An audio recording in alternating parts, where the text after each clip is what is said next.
Amada iglesia, buenos días. ¿Cómo han pasado? ¿Cómo están? ¿Bendecidos?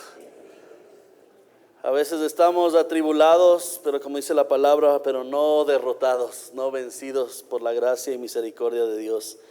Le invito a que busquen su Biblia, por favor, Lucas capítulo 9. Vamos a seguir con la porción. Habíamos visto la semana anterior acerca de la transfiguración de nuestro Señor Jesucristo. Un poquito vamos a hablar de este tema, pero quisiera que nos centremos en Lucas capítulo 9, versos 37 al 43. Búsquelo rápidamente. Lucas capítulo 9, vamos a leer versos del 37 al 43. Si ya lo tiene, póngase por favor de pies. Honremos la bendita palabra de Dios.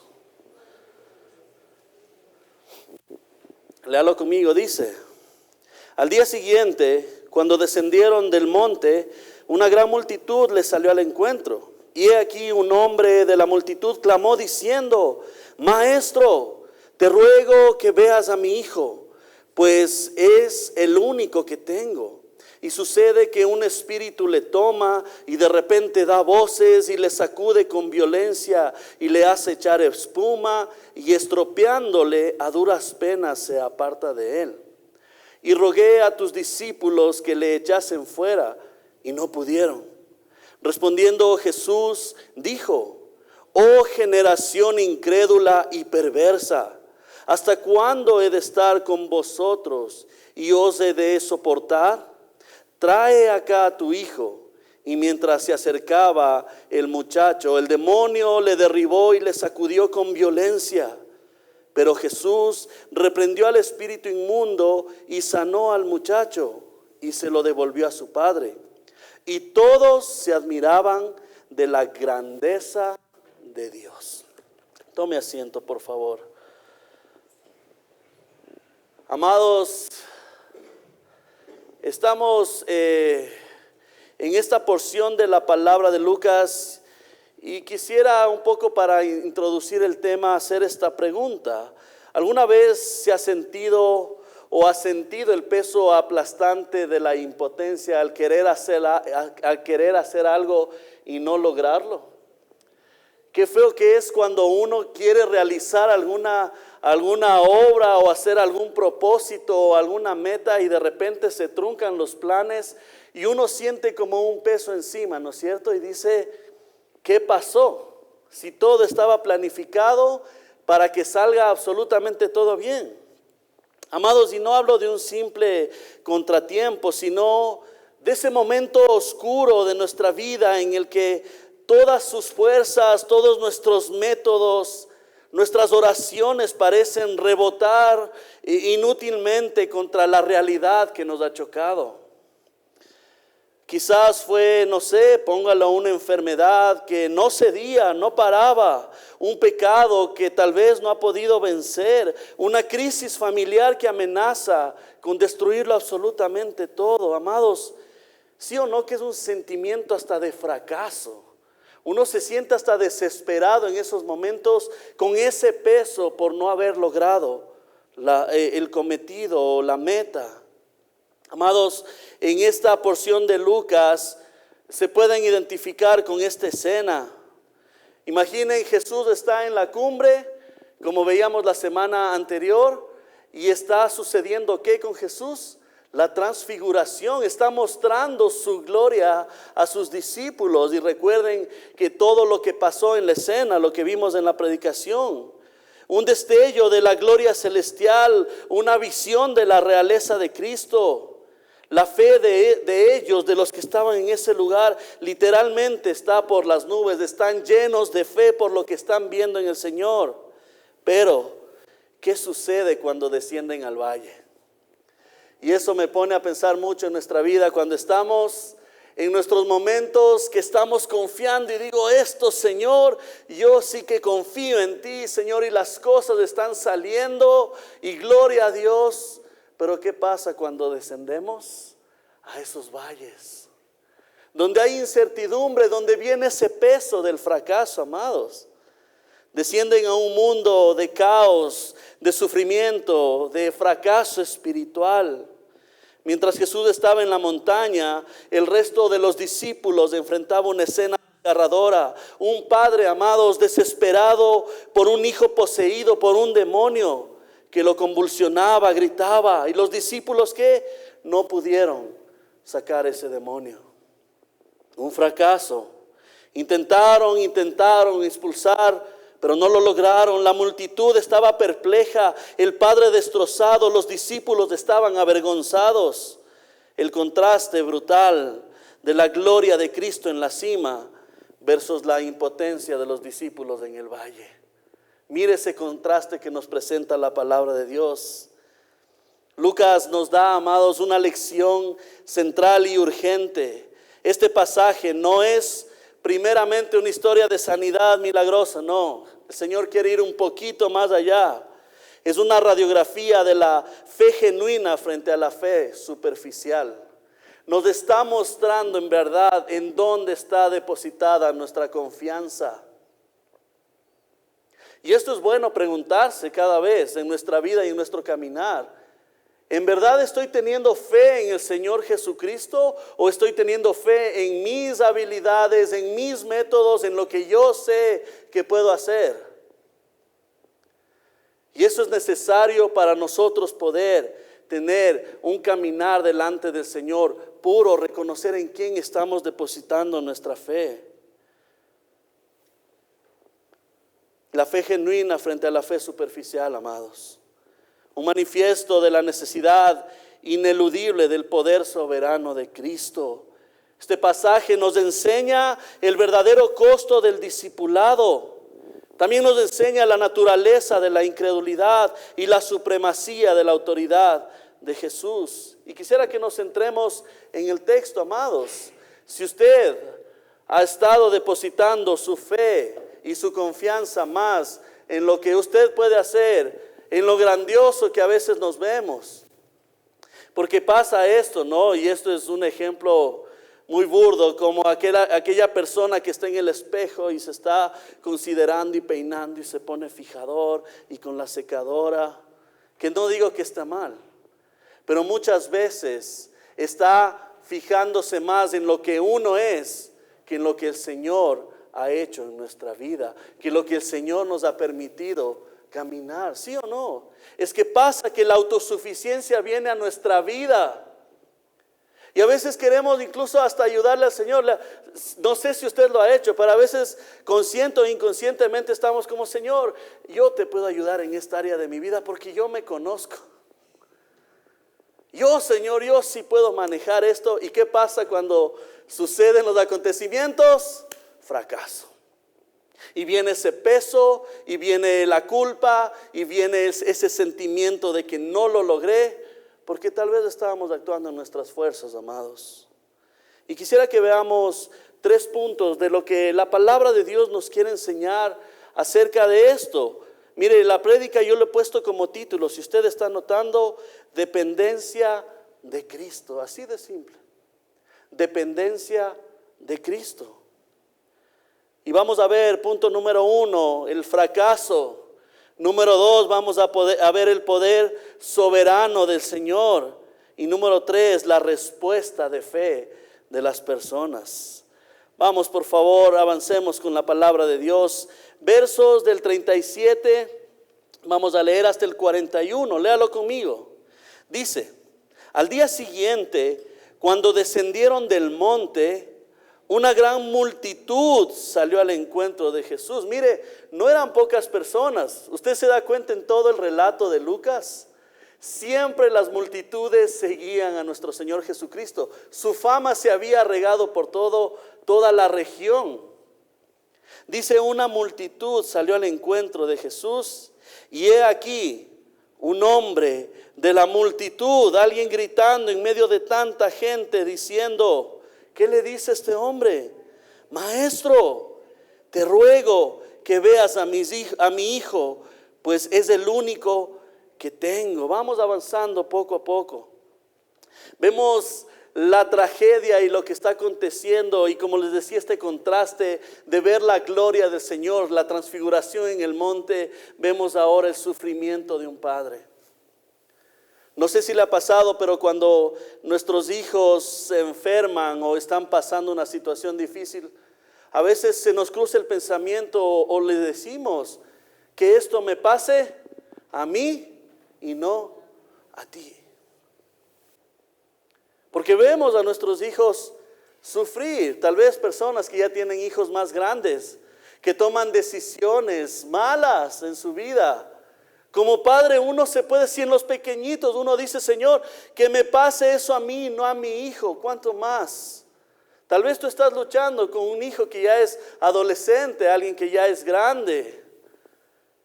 Y estás pensando, Señor, que él no viva esas cosas, sino que yo pueda vivir eso. Mire, el amor y el clamor de un padre y la desesperación. Aquí la Biblia nos está mostrando el sufrimiento, porque en medio de la multitud él levanta la voz y le dice, maestro. Ese es un clamor de desesperación. Maestro, ¿qué le dice luego?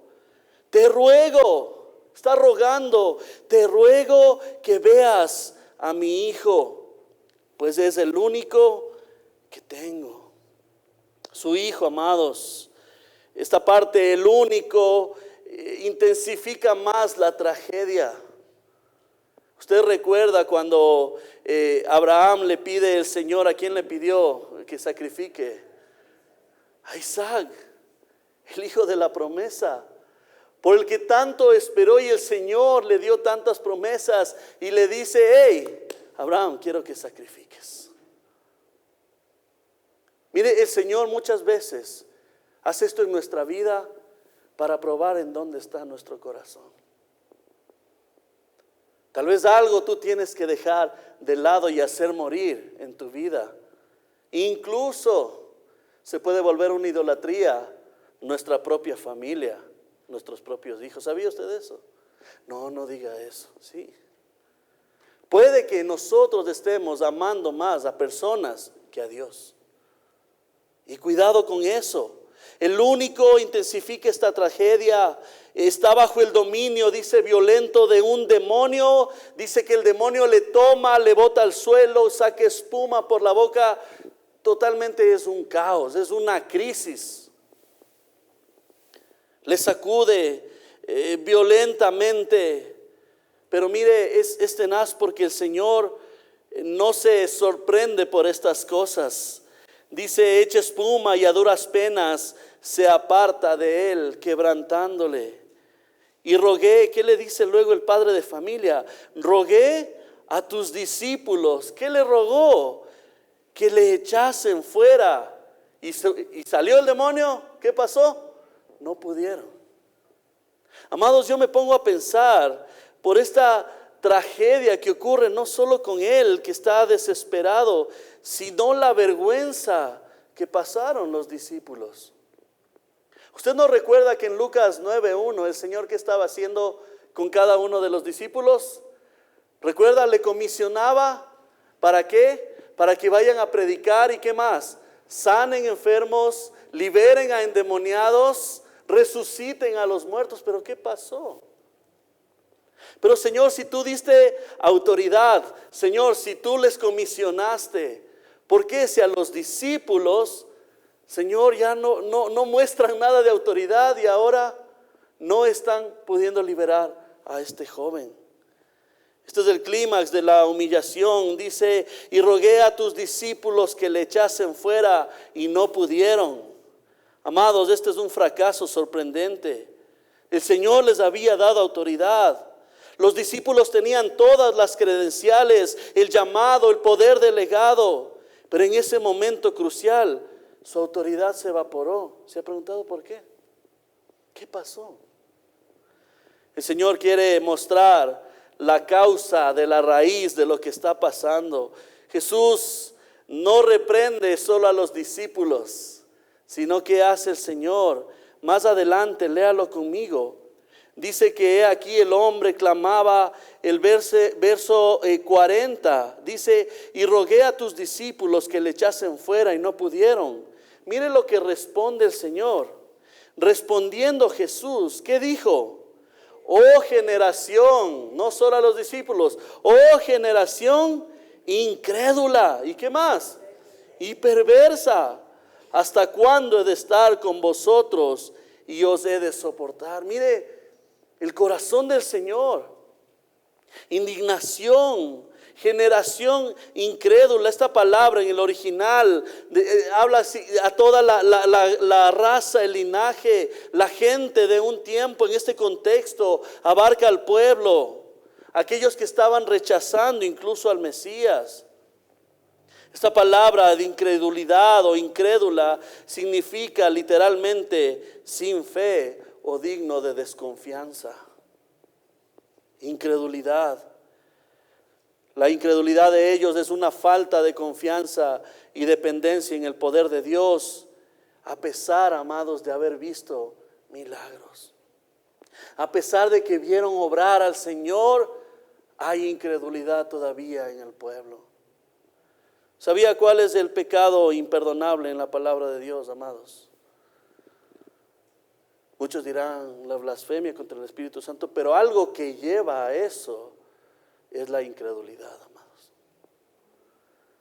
Aquel que no cree en el Señor Jesucristo no tiene salida. No puede entrar al cielo, amados. Y la incredulidad se ha metido tanto en este mundo, amados, y a veces estamos lidiando con mucha gente que no quiere saber nada del Señor a pesar de que les hablamos, les predicamos. Yo recuerdo y les he contado en más de una ocasión cuando evangelizaba a un primo y le compartía del evangelio y me mandaba a volar no sé a dónde. Sí, me decía, vos crees en eso y yo no creo en estas cosas, y era doloroso para mí, porque uno ve incredulidad y, amados, el Señor no va a perdonar la incredulidad. Esto es fuerte. Literalmente sin fe, algo digno de desconfianza. Su incredulidad es una falta de dependencia del poder de Dios. Esta parte luego de que les dice esta generación incrédula, luego el Señor dice, mira esta palabra, es tremenda, dice perversa. Significa torcido, desviado, algo pervertido, algo que no es íntegro. Es una generación que ha torcido o se ha torcido del camino de Dios. Ya no está caminando por la senda. El Señor está confrontándoles. La frase de Jesús es un lamento divino que refleja el lamento de Dios que ya veíamos en el Antiguo Testamento. Mire por favor en su Biblia Deuteronomio capítulo 32. Vamos a leer el verso 5 y el verso 20. Vaya al inicio de su Biblia, por favor, Deuteronomio, capítulo 32. Búsquelo, léalo conmigo, amados. Vamos a leer el verso 5 y el verso 20. Mire cómo se replican estas palabras del Señor desde el Antiguo Testamento. ¿Ya lo tiene?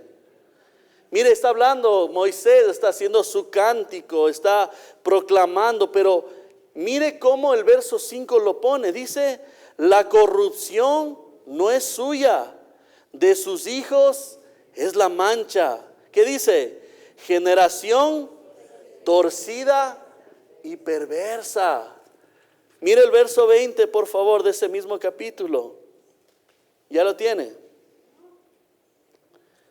32, verso 20. Y dijo, esconderé de ellos mi rostro, veré cuál será su fin, porque son una generación ¿qué? Perversa, hijos infieles. Mire, desde la antigüedad, Antiguo Testamento, el Señor estaba ya confrontando esos corazones, estaba confrontando la incredulidad. Por eso es que la palabra dice que el Señor viene como el Mesías prometido. Y ahí dice, a los suyos vino, pero los suyos no le recibieron. Hasta ahora están esperando un Mesías. Y están esperando a alguien que venga a rescatarlos cuando delante de sus propios ojos vino el Salvador del mundo. Amados, aquella generación que muchos veían milagros, que muchos sabían las historias de todo lo que el Señor hizo. Aquellos que también le crucificaron al Señor y gritaban desde la multitud: crucifícale. Qué tremendo. Y el Señor está confrontando generación maligna, perversa. Hace eco con lo que Moisés está escribiendo. En el Nuevo Testamento, el pasaje paralelo a esto revela esta causa directa del fracaso de los discípulos. Dice Mateo 17:20: por vuestra poca fe. ¿Por qué no pudieron hacerlo? ¿Por qué? Por vuestra poca fe. Creer en el Señor. Ellos confiaron tal vez en su propia habilidad o en la fórmula y no en la autoridad y presencia de Cristo. Su fracaso se debió a una fe inmadura, tal vez autosuficiente, carente de oración, de estar en comunión. No sé si le ha pasado, iglesia amada, pero cuando tenemos esas grandes victorias y estamos como que, oh, mira lo que hizo el Señor, a veces, como digo, se infla este pecho, ¿no? Como de orgullo de, sí el Señor, pero yo también aporté. Sí el Señor, pero es que si yo no hubiera hablado esto, no hubiera pasado. Amados, no somos del centro del universo. Dígale a la persona que está a su lado: tú no eres del centro del universo. Dígale. Es del Señor el centro del universo. Es que a veces caminamos y pensamos así. Es que esto se dio por mi estrategia, por mi método, porque sé hacer esto, sé hacer otra cosa. Amados, si no fuera por el Señor, nada podríamos hacer. Tal vez muchas veces nos pasa esto. Fracasamos debido a una fe inmadura que cree más en la autosuficiencia, que ya como vimos victorias, entonces ya sabemos la fórmula perfecta del éxito. ¿Sí se ha dado cuenta que en las iglesias incluso de la prosperidad y algunas que están predicando falsa doctrina, buscan eso, la fórmula perfecta para que tú puedas ser un hombre de bien, exitoso? Ahora ven, pacta con Dios, haz esto para que tengas dinero, la fórmula perfecta. Ahí están vendiendo la astilla del madero de Jesús, están vendiendo agüita del río Jordán, que creo que cogieron ese rato de allá afuera. Sí, están haciendo un montón de cosas. Es sorprendente, amados. Hoy que no hay el chicle ungido, que se pasan el chicle del uno al otro, que se pone en la planta de los pies para transferirse la unción. ¿Sí o no? Es una generación que desde antes se ha venido pervirtiendo. Incrédula, perversa, dice el Señor. Y Dios nos guarde, amados, porque el que cree que está firme, dice la palabra, mire que no caiga.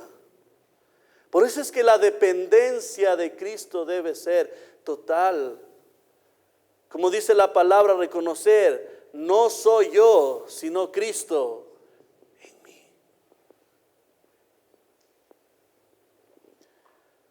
Nuestra vida, nuestras iglesias, como discípulos, muchas veces pasamos por esos valles. Y qué bueno que es que pasemos por esos valles, porque hay enseñanza de parte de Dios para nuestra vida.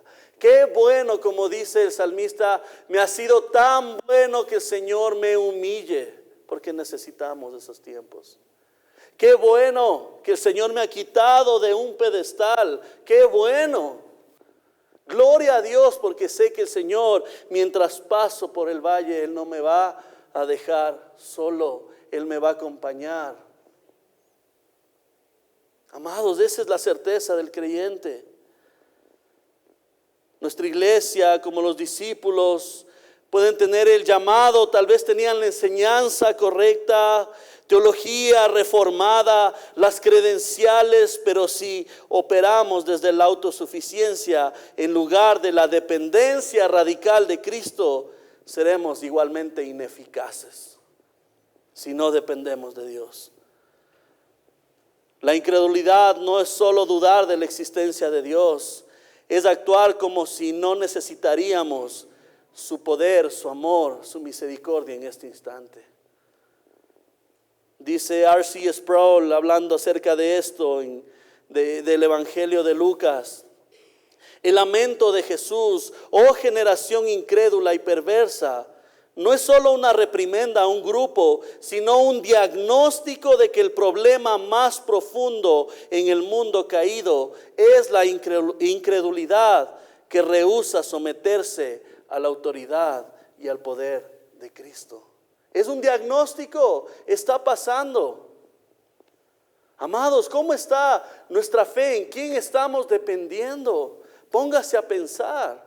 Es bueno hacer un balance en nuestra vida y ser honestos con nosotros mismos y reconocer: tal vez estaba dependiendo de las cosas materiales o de mis fuerzas. Perdóname, Dios. Es tiempo de poder ver. Número 2, no solo que vemos este fracaso, no solo que vemos el problema, no solo que vemos la situación, un padre desesperado, un hijo endemoniado, sino que vemos también el poder soberano de Cristo. Mire el punto número 2. Esto está en el verso 42. Léalo conmigo. Y mientras aún venía el muchacho que estaba endemoniado, dice, ¿qué pasó con el muchacho? Dice, el demonio le derribó y le sacudió con violencia. Pero Jesús, mire, soberanía y poder de nuestro Señor, pero Jesús reprendió al espíritu inmundo y sanó al muchacho y se lo devolvió al Padre. Esto es impresionante. Una vez más el Señor mostrando su poder, su autoridad sobre enfermedades, sobre la muerte, sobre demonios, sobre tormentas. El Señor mostrando su autoridad. Y es interesante porque al ser traído a Jesús, el demonio hace un último y violento ataque. Amados, esto es una lección profunda, teológica, es crucial. Mire, el mal y la oscuridad no ceden fácilmente. Diga conmigo, no ceden fácilmente.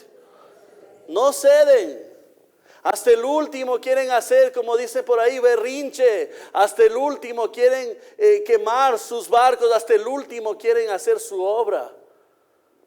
No ceden fácilmente. El poder satánico muchas veces no se retira con un simple deseo o una fórmula. Se aferra a su presa resistiendo hasta el último momento. Cabe aclarar, como tantas veces se ha predicado aquí, un hijo de Dios y una hija de Dios, amados, no pueden ser poseídos por un demonio. Pueden molestar, pueden vociferar, pueden estorbarnos, pero no puede ser poseído. Porque nosotros ahora somos templo del Espíritu Santo y dice la palabra de Dios que tenemos ese sello, esa garantía de que somos hijos de Dios. No puede el bien y el mal morar en el mismo lugar. Amados, con esta convicción, pero también no desconociendo, dice la palabra de Dios, que hay artimañas que el enemigo está usando. Momentos en que cuando caemos o pecamos, ¿quién está primerito ahí para estar acusando? Porque dice la palabra de Dios que Él es el perfecto acusador de los hijos de Dios. No, como si ya caíste, tú eres un hipócrita. ¿Sí o no? ¿Cómo vas a ir a la iglesia con esa cara? Yo de vos me quedaría en la casa. Pero si todos están ahí hablando de ti. Y le exagero porque así literalmente viene a nuestra vida. Él está botando dardos y está poniendo en tu mente y está poniendo en los pensamientos. Amados, dice la palabra de Dios que tenemos que ser astutos. Si ya reconocemos artimañas del enemigo, no caigamos en su plan, en su juego. Él está, dice, como león rugiente, buscando a quien devorar. Está esperando que un momento tropecemos y Él va con todo. A acusar, a querer poner cargas. Jesús reprende a este espíritu inmundo. Y esta palabra reprender significa el amonestar con autoridad, el prohibir con una fuerza autoritativa. Es la misma palabra que Lucas usa en el capítulo 4, ya lo estudiamos, verso 39, cuando Jesús dice que reprende la fiebre de la suegra de Pedro, ¿sí o no? El Señor con autoridad está haciéndolo. Esto es un ejercicio que el Señor hace de autoridad soberana. Jesús no le ruega y le dice, demonio, por favor, puedes salir de ese cuerpo. No. ¿Qué le dice el Señor? Le está reprendiendo, sal. Reprendió al espíritu inmundo. No lucha en agonía, no está contendiendo. Él ordena y su palabra se cumple porque es poderosa, amados. Él ordena. Por eso nuestra total dependencia de Cristo. Pero a veces nos queremos hacer nosotros los que, ahora sí yo soy el que me empodero a mí mismo. No vaya a ser que como cuando aquellos querían liberar al endemoniado y le dijo, a ver, yo conozco a Pablo, conozco a tal. Y vos, hijito, ¿de quién sois? Toma, dice que el demonio les fue maltratando por ahí.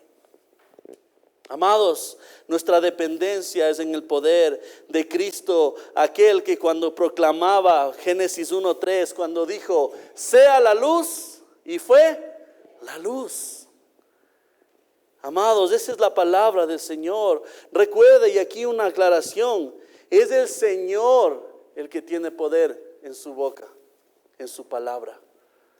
Cuidado como se está metiendo este pensamiento posmodernista, incluso en las iglesias. Recién veía unos videos de que ahora tú puedes y tienes poder creativo en tu boca. Tú no tienes que decir estoy enfermo, tienes que decir estoy sano. Ay, amados. Es que todo lo que tú declaras, todo lo que tú sacas de tu boca, eso se va a cumplir. Así que tú di dinero, dinero, dinero, dinero, y va a venir a ti un montón de dinero. Cuidado, amados. El pensamiento positivo, el que decretas las cosas. Y hoy ve todos los estados, incluso hasta, no sé, si poner entre comillas, cristianos. Hoy decreto un día maravilloso para mi vida. Amados, ¿quiénes somos para decretar? ¿Quiénes somos para tener poder creativo en nuestra boca? Solo Dios, aquel que dijo que se haga todo y fue hecho. Dependencia total de Dios. Dice Hebreos 1:3 que Él sustenta todas las cosas con la palabra de su poder. Amén. Jesús es la palabra encarnada. Si no, lea cuando ve en Juan 1:1. Hablando acerca del verbo que se hizo carne. ¿Y quién era el verbo? Era Jesús, el Logos, la palabra del Señor. Su mandato es irresistible. Si el Señor dice, afirma, Él tiene autoridad, es soberano y los demonios tienen que huir delante de Él, amados. El contraste es dramático. Los discípulos no pudieron, pero Jesús reprendió. Cristo es el único que ejerce un poder que no puede ser resistido por el mal. Su poder es la única solución al fracaso de la fe, a la impotencia humana, amados. Solo Dios es el que puede hacer las cosas. Él solo puede hacer todo con nada. Porque ¿qué somos delante del Señor, amados? Esto nos lleva a humillarnos y decir, Señor, perdóname, porque si he estado más en mi esperanza de lo que yo puedo lograr, Señor, perdóname. Enséñame a confiar en ti, a descansar en tu poder soberano, Señor, en saber que tú tienes cuidado de tus hijos, Señor, que tú proteges que tú eres roca, que tú eres castillo fuerte. Eso es dependencia completamente del Señor. Mire la parte más abajo del verso 42. Luego que el Señor reprende al demonio, ¿qué hace el Señor? Dice, y sanó al muchacho y se lo devolvió al padre. Lucas usa aquí una explicación hermosa, pero al mismo tiempo poderosa. No solo fue liberado, sino restaurado a su posición legítima bajo el cuidado del Padre. Esta es una imagen, amados, una pequeña imagen de lo grande que es la redención y lo grande que ha hecho el Señor. ¿O el Señor acaso no nos liberó? ¿O acaso no nos rescató? ¿O acaso no nos redimió para volvernos otra vez al Padre? Gloria a Dios por eso, porque murió en una cruz, sacrificio. Esta es una imagen como Cristo libera al pecador del dominio de Satanás.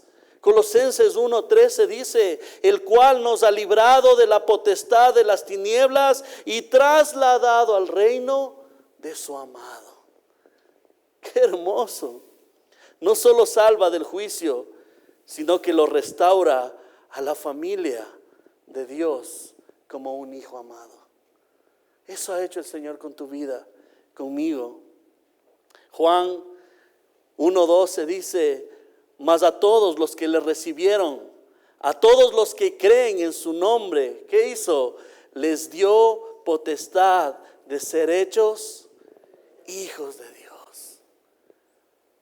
¿Se da cuenta que el Señor está dando una enseñanza más profunda de lo que vemos aquí?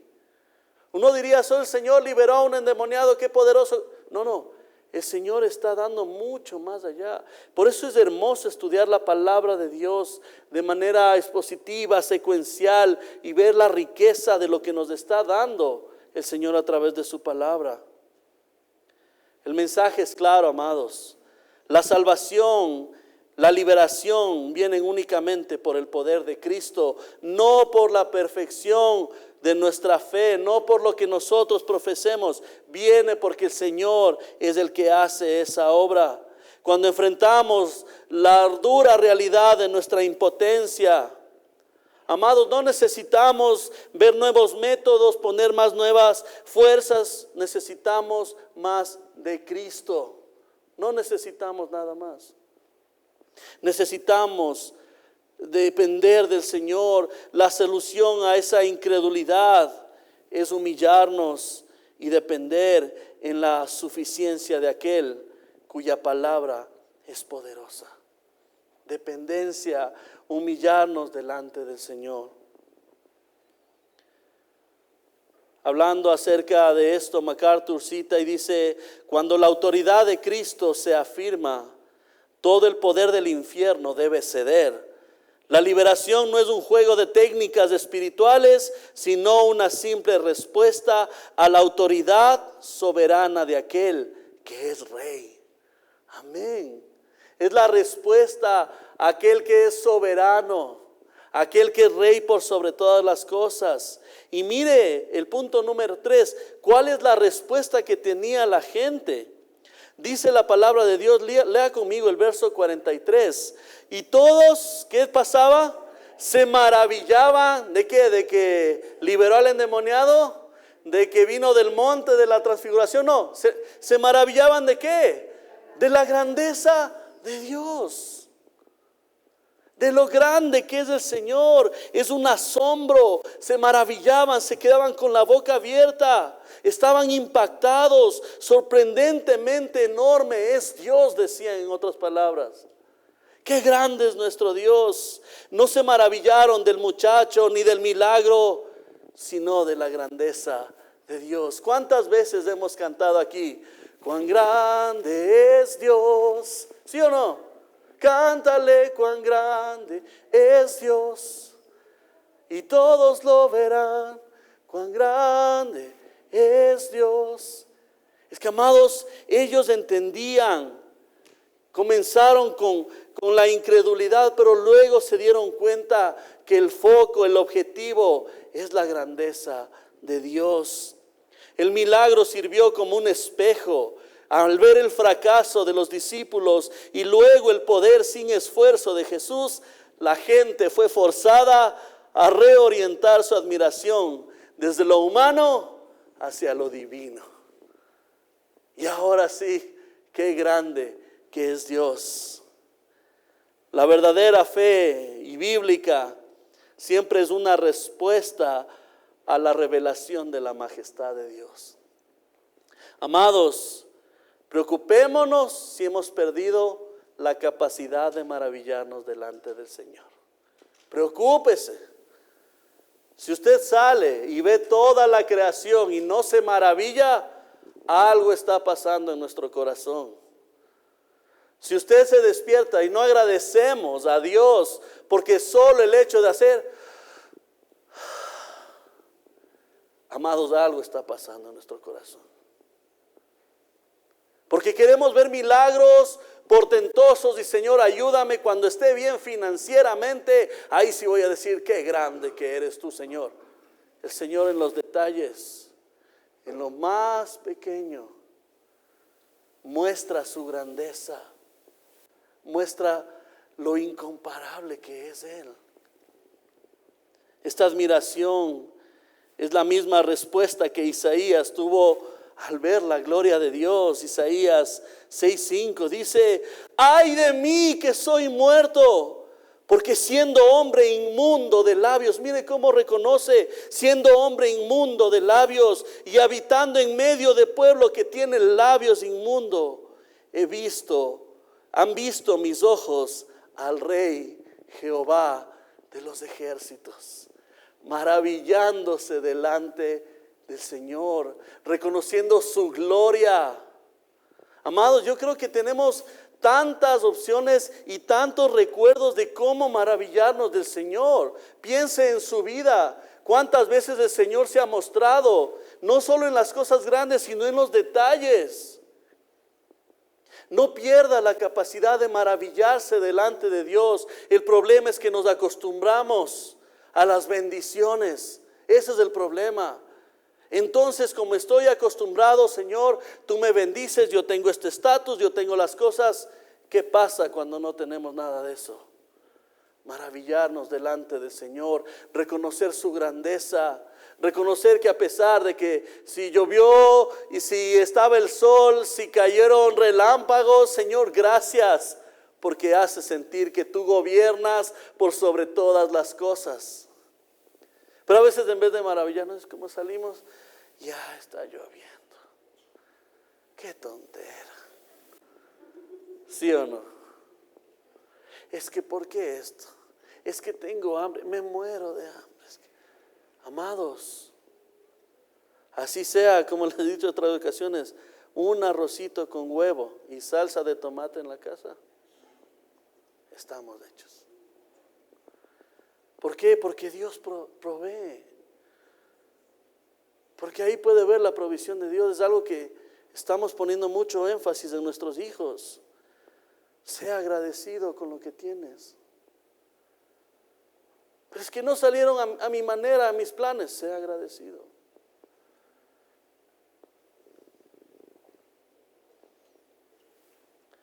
Si nuestro ministerio, oración, nuestra vida cristiana nos lleva a sentir orgullo o a confiar en nuestra propia capacidad o metodología, hemos caído en esa incredulidad de los discípulos, amados. La predicación expositiva, el estudio teológico, la oración ferviente, amados, todo es un medio para un fin: glorificar la majestad de Cristo. Cuando el poder de Dios se manifiesta, nuestra única respuesta adecuada es el asombro humilde delante de Él, porque eso va a transformar nuestra vida. Hemos visto esta dramática escena, amados. La conclusión es ineludible. El valle de nuestra vida siempre expondrá el límite de nuestra fe, pero nunca el límite del poder de Cristo. Los discípulos tal vez fallaron, porque permitieron que su experiencia, a pesar de ser comisionados, se convirtiera en una confianza en su propia capacidad. Dejaron la cumbre de la gloria de Cristo en el monte de la transfiguración y pensaron que podían enfrentar el caos del valle con sus propias manos. Y este es un desafío para nosotros, amados. Reconozcamos nuestra impotencia delante de Dios. Arrepintámonos de ser autosuficientes, del tener todo absolutamente controlado, saber que Cristo y el Señor y Dios, el Espíritu Santo que nos guía, son quienes tienen el control de la situación y de los planes. Dependamos radicalmente del Señor, de su poder, solo al arrojarnos totalmente a la autoridad soberana de Jesús y reconocer que los planes que Él tiene para nosotros son mejores que lo que nosotros podemos planificar, amados. Mantengámonos una fe humilde que mira solamente a Cristo. Y la próxima vez, amados, que enfrentemos problemas, situaciones, valles, lo que se ponga delante de nosotros, debilidades que no podemos vencer, un llamado que parece imposible, no confiemos más en nuestros recursos, confiemos en el Señor, en aquel cuya palabra es poderosa. Que nuestro asombro no esté en una fórmula, sino en la grandeza de Dios manifestada en su Hijo, nuestro Señor Jesucristo.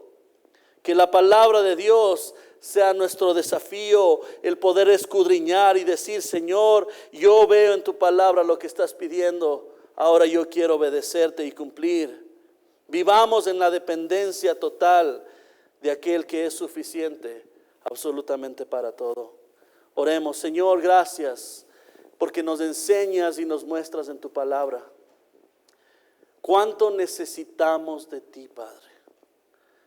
Cuán frágiles somos, Señor. Y perdónanos, Señor, hoy humildemente delante de ti por nuestra autosuficiencia. Por muchas veces querer controlar, querer imponer pensamientos, nuestra voluntad. Señor, perdónanos.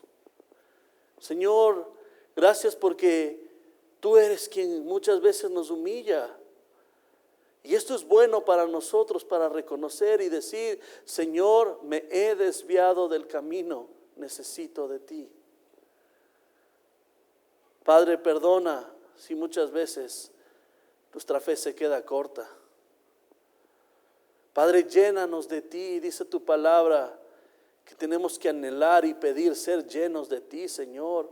Hoy te pido que llenes a tu iglesia, a tu pueblo que está en este lugar, Dios. Como decía el salmista: Señor, examínanos y mira si en nuestro corazón hay camino de perversidad. Esto nos debería dar temor y temblor, Señor, el saber que tú pesas los corazones y conoces la intención que hay en nosotros, Señor. Porque por fuera podemos tener apariencia de piedad, pero por dentro, Señor, puede ser que seamos sepulcros bien blanqueados, Dios. Perdónanos, corrígenos. Señor, gracias por tu palabra, por lo que nos enseñas. No solo, Señor, a depender de ti, sino saber que tú eres poderoso, que tú eres quien dice la palabra y se cumple, Señor. Padre, gracias porque podemos ver en ti que tú tienes el control absolutamente de todas las cosas, Señor. Y que podemos descansar como iglesia en tu poder, en tu amor, en tu misericordia, en saber que tú tienes cuidado de cada uno de nosotros. Señor, gracias por tu iglesia y que mientras estamos aquí o salgamos, vayamos a la casa, Señor, podamos maravillarnos y asombrarnos de la grandeza de Dios, de quién ha sido Dios, de qué puede hacer el Señor.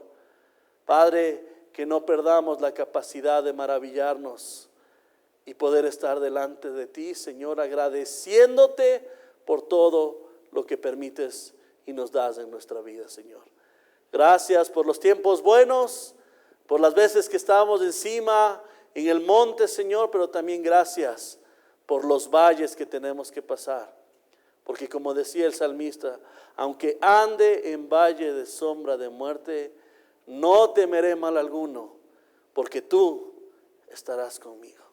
En el nombre de Jesús, amén y amén.